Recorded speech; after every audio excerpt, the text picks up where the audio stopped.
స్థానిక నల్లగొండ పట్టణం Vishwakarma community hall నందు తెలంగాణ రాష్ట్ర స్వర్ణకార సంఘం కోశాధికారి గొట్టిముక్కుల చంద్రశేఖర్ గారి ఆధ్వర్యంలో జిల్లా స్వర్ణకార సంఘం అధ్యక్షులు రాచకొండ గిరి గారు మరియు ఉపాధ్యక్షులు ఊరెల్ల మదనాచారి గారు, సొల్లేటి కృష్ణకుమార్ గారు, సహాయ కార్యదర్శి రాగిపని విష్ణుమూర్తి గారు మరియు పట్టణ స్వర్ణకార సంఘం ప్రధాన కార్యదర్శి జిల్లెపల్లి విజయ్ కుమార్ గారు, కోశాధికారి కటిక మహేష్ గారి వారి సమక్షంలో గత 3 సంవత్సరాల క్రితం ఆర్థిక ఇబ్బందులకు తాళలేక యాసిడ్ దాగి ఆత్మహత్యకు పాల్పడినటువంటి అక్కనపల్లి భిక్షమాచారి గారి సతీమణి వారిని పిలిపించి వారి జీవనోపాధికై వారికి ఒక కుట్టు మిషన్ అందజేయడం జరుగుతుంది.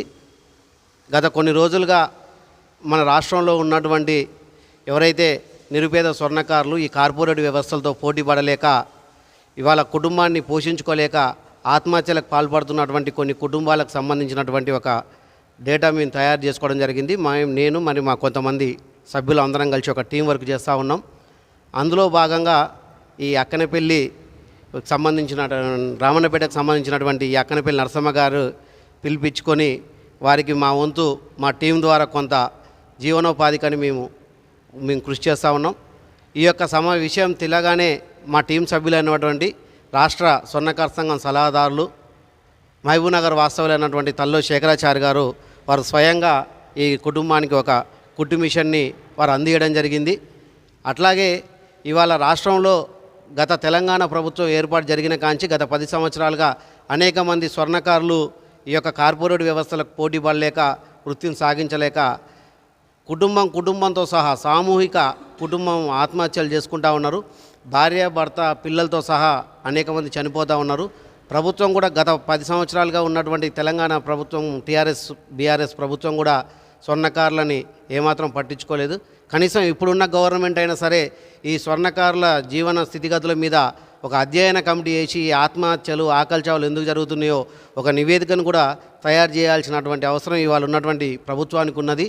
అట్లాగే ఈ కార్పొరేట్ వ్యవస్థలు ఇవాళ పెద్ద పెద్ద నగరాలకే కాకుండా చిన్న చిన్న పట్టణ స్థాయి, మండల స్థాయి, ఆఖరికి ఒక గ్రామీణ స్థాయిలో కూడా ఇవాళ ఈ పాన్ బ్రోకర్ పేరుతో కానివ్వండి ఈ జ్యువెలరీ షాపులు ఏర్పాటు జరుపుకొని ఆ చుట్టుపక్కల పరిసర ప్రాంతాల్లో తరతరాలుగా తాత తండ్రులతో వారసత్వం వృత్తిగా ఈ యొక్క వృత్తిని చేసుకుంటున్నటువంటి స్వర్ణకారుల జీవన వృత్తిని దెబ్బతీస్తూ వాళ్ళ కుటుంబాలు రోడ్డున పడేసే పరిస్థితులు జరుగుతూ ఉన్నాయి.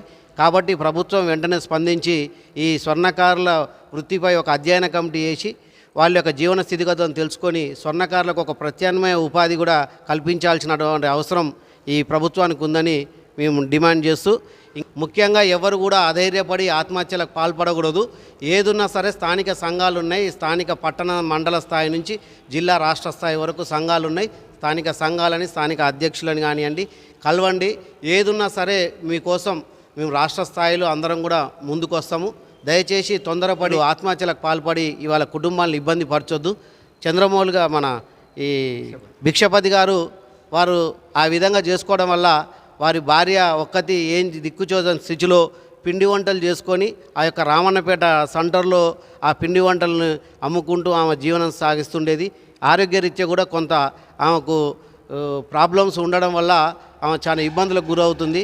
ఇవాళ మా వంతు ఏదో తల్లి మేము మాకు శక్తివంతంగా ఈ యొక్క కుట్టు మిషన్ ఇస్తూ ఉన్నాం.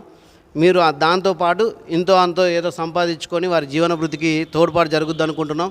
ఇంకా ఎవరైనా దయాహృదయులు ఉంటే వారి కుటుంబాన్ని కూడా ఆదుకోవడానికి ముందుకు రావాల్సిందిగా కోరుకుంటూ, నేను రాష్ట్ర స్థాయిలో ఇవాళ ఉండి ఏ కార్యక్రమం నేను చేస్తున్నా కానీ నాకు నల్లగొండ నుంచి పూర్తి సపోర్ట్ ఇస్తున్నటువంటి మా సోదరులందరూ కూడా జిల్లా మరియు పట్టణ సంఘం నుంచి వారందరూ కూడా నాకు వెన్నంటే ఉండి నేను చేసే ప్రతి కార్యక్రమంలో ముందుంటున్నారు. కాబట్టి ఇవాళ వారందరి సమక్షంలో ఈ యొక్క కార్యక్రమాన్ని నిర్వహించడం జరిగిందని అందరికి తెలియజేస్తా ఉన్నాం.